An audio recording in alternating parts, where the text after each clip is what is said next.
Guilt and self-made assumptions on whatever has happened.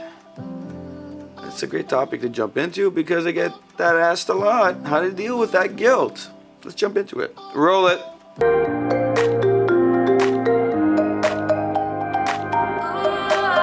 Guilt is everywhere. We feel it each and every day. And in this video, we're going to focus on those assumptions that we create, that false narrative we create. And of course, the false narrative that's created because of people who introduce this guilt to us. This usually happens that moment where you've done so much for somebody, you've gone above and beyond, and all of a sudden, in case one, you pull back because you have other priorities, or you feel that you're being, used, and you have said to yourself, you know what, I've done enough, I can't do anymore. They're not seeing the big picture. And then as you pull back, you see that void in between, and you start making these assumptions in your head of, what is the person thinking about me? Did they actually appreciate the things that I've done for them? Where are we at on that level of understanding? Case two will be when somebody goes, why are you pulling back? Why are you abandoning me? Why are you walking away from this friendship, from this relationship? What is occurring? In these cases, they are bringing up this guilt. And this guilt is coming into your mindset. You're creating the assumptions that maybe I didn't do enough. Maybe they're right. Maybe I'm the bad person. Now, in either case, this is just the example of assumptions, because we create this narrative in our head no matter what on anything we're doing. We create this guilt, and it's all based on false assumptions. We create a narrative that doesn't really exist. We create that negative chat, and off we go, and the guilt starts building and building and building. I can tell you, I'm going through that right now with a few things, and it takes a lot of time and effort to really sit back and say to yourself, no, I gotta clear this up in my mindset first before I actually tackle it with any one individual. Being able to stay centered in these situations is incredibly hard. And when you're staying centered, you can actually clearly think what has happened, how it's happening, where it's moving to, and how to deal with it. If you follow previous videos, you'll realize integrity plays a big role in all of this. And if this is your first time here, don't forget to like below if you like what you see, and of course subscribe at the end of this video so you don't miss the rest of the videos in this series, and of course other topics that will be coming out on a daily basis. When we're in these types of situations where we realize we're creating this guilt on our own, we have to sit back and really look at the big picture. One, I would sit there and really ask myself, where's this guilt coming from? Especially if it's individuals involved where they're going through the situation giving you guilt. Ask yourself, did I make the right decisions? Did I follow integrity in that decision? Did I follow my values? Was I right in what I was doing? If you were, and you really feel comfortable about it, this is where you can realize to yourself and accept what's happening. This emotion is there.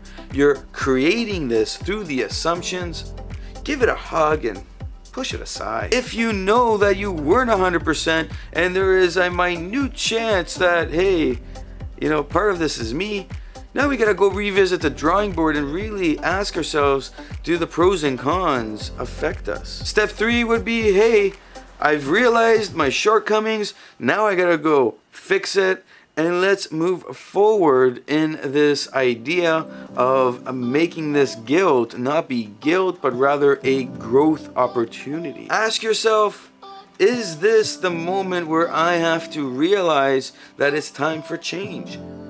Did this occur because I need to change in some way?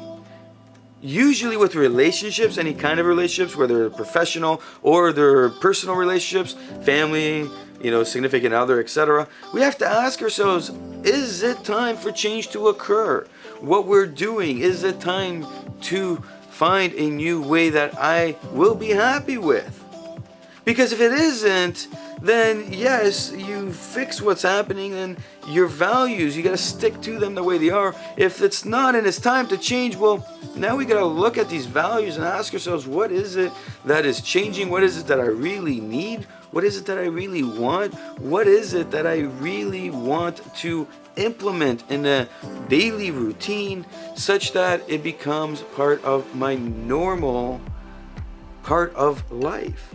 That integrity, making decisions on that integrity and on those values. What will happen in this scenario is that you'll start to look at the people in your life. You'll start understanding where you're coming from. You'll start understanding where you're at and where you want to start moving to. As I've been talking to more and more people over the years, I came to this realization that a lot of people have left my life, and no matter how many times friends and other coaches I've talked to, and they've been telling me, hey, it's part of life, and the reality comes down to, I would get upset and I'd be like, why is that person leaving?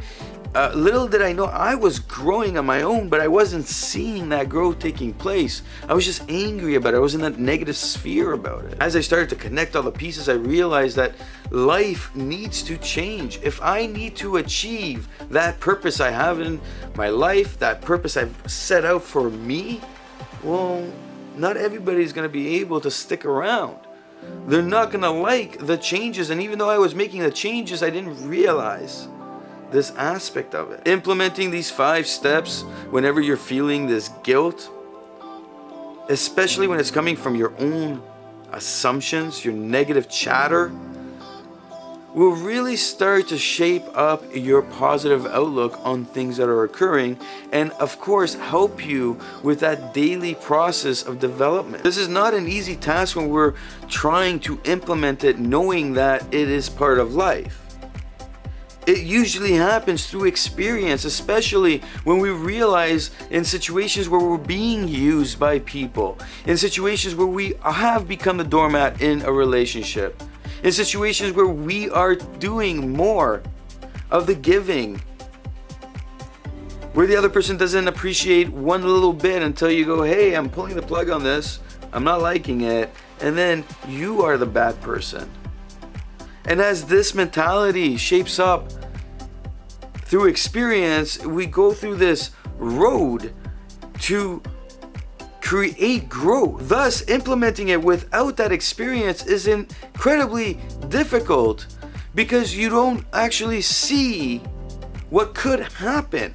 You don't see what people are actually like. You don't have those red flags that you would have through experience. This idea of lack of experience trying to implement these set of rules is incredibly challenging because experience drives a force of knowledge, of understanding, and this little thing called red flags, because you've actually been there, you felt the pain, and you understand it, you feel it. We often see this with people who've never experienced a narcissist, but they're going through something where it's similar, where they're with somebody who's using them, and they don't quite grasp the full understanding, so they implement some of the rules that will help them with relationships. But until they actually deal with a narcissist, they'll never actually grasp the whole thing, and they pull back on these rules to implement these changes so they can have healthy, successful relationships. Take some time and really ask yourself, how many times have you created false assumptions and then that guilt came in? How many scenarios have you been in where you created this false narrative? How did it turn out, and what are the kind of things you would change? Leave the comment below, and of course, hit a like, and if you haven't done so, subscribe.